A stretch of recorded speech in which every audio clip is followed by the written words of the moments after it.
Go. Hello, my name is Amanda Parks, and I'm here today to talk to you about childhood hunger and poverty in the United States. Did you know that 43.6% of Americans were in poverty last year alone? That is approximately 1/6 of the United States population. Childhood hunger in America has become an epidemic, primarily due to poverty-stricken family life.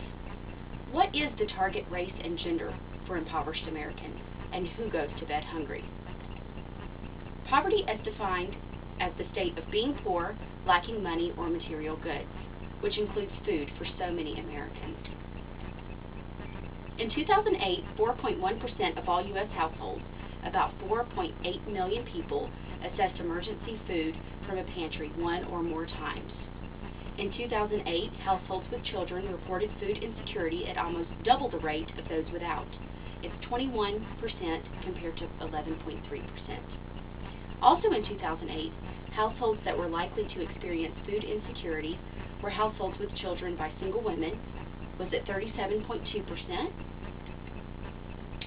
For single men, it was 27.6%, and households with incomes below poverty level were at 42.2%. Households headed by Black non-Hispanic families were at 25.7%, and Hispanic households were at 26.8%. In 2008, food-insecure households were 13 times more likely than a food-secured home to have obtained food from a food bank. Feeding America is an organization funded by an emergency food bank. Feeding America provides about 37 million low-income families with food annually. That's a 46% increase from the 25 million in 2006. Feeding America provides 5.7 million people with food each week. The USDA reports that in 2008, 10 states showed higher household food insecurity rates than the national average. Georgia was number 4 on that list at 14.2%, which is 2% higher than the national average for food insecurity. A USA Today article reported on September 14, 2010, that at a Pueblo, Colorado high school, Centennial High School, the article focused on the free food at the school and how many children were affected by it. The Centennial High School cafeteria workers set up a food station on the second floor of the school. Each station consisted of cereals, milks, juice, and donuts. This scene takes place each day at the 1,034 student school. Last year, in 2009, Centennial High School provided free breakfast in the cafeteria each morning. Fewer than 100 students showed up on average to eat each day. At the turn of the new year, the school focused on feeding children who were not attending the free breakfast provided in the cafeteria. 4 days into this new school year, the new system brought food to 864 students. Only about half of the students who qualify for free food at school are actually getting one. The reasoning behind students not eating at school is embarrassment.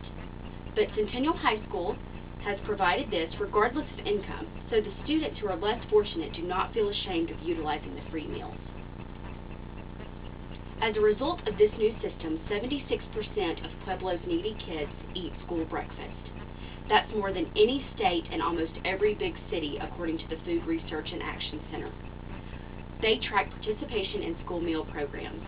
The number of U.S. households that cannot consistently put food on the table rose to 17 million from 14.6% in 2008. According to the U.S. Department of Agriculture, the statistics are the highest they have been in the last decade. Food stamps is a program that helps needy families and children across the country. The use of food stamps is at an all-time high. As a result, so is the percentage of children receiving free or reduced price school meals.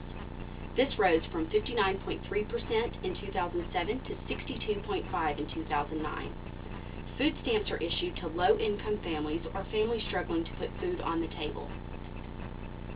The amount issued to each family depends on the number of people in that family. and most certainly focuses on the children in the family. The food stamps are not stamps at all. It is a government-issued money placed on a card to be used for food items only.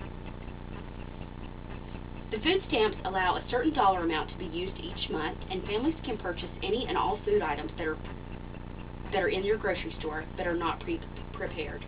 Alcohol, tobacco, and other products cannot be purchased with food stamps. WIC is another government agency which provides food to pregnant women, breastfeeding women, and non-breastfeeding women who are postpartum, and also infants up to their first birthday and children up to their 5th birthday. WIC services 45% of infants born in the United States. WIC provides supplemental nutritious foods, nutrition counseling, and screening services to other government-funded programs such as welfare.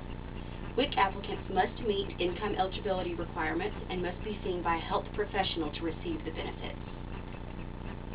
WIC is a short-term program that lasts from 6 months to a year, and the recipients must reapply after 6 months. You might have seen items in the grocery store that say WIC approved. That's on the packaging, and that means that the product has met the national guidelines to feed mothers and or children who reap the benefits of the program. According to FeedingAmerica.org, childhood hunger and poverty in the United States has become an epidemic.